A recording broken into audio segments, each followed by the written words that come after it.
Juan. Vamos. Ven. Mira mi cédula. Vete rápido. Vete rápido.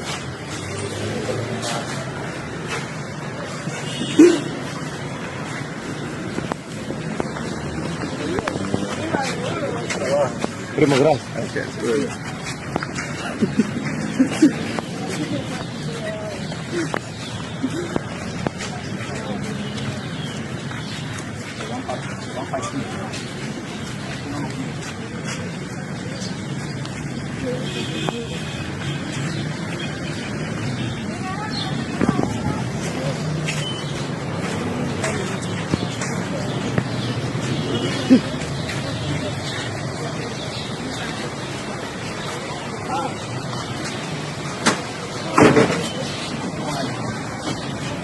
Súbete arriba, mira.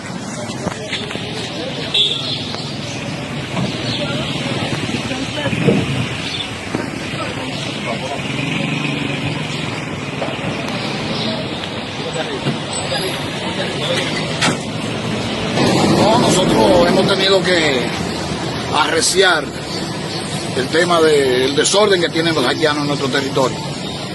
Y si las autoridades de migración y el ejército no pueden, nosotros vamos a tener que ayudarlos. Eso es lo que estamos haciendo. Por el brazo de los judíos. Barbecue ya hizo una advertencia a este país.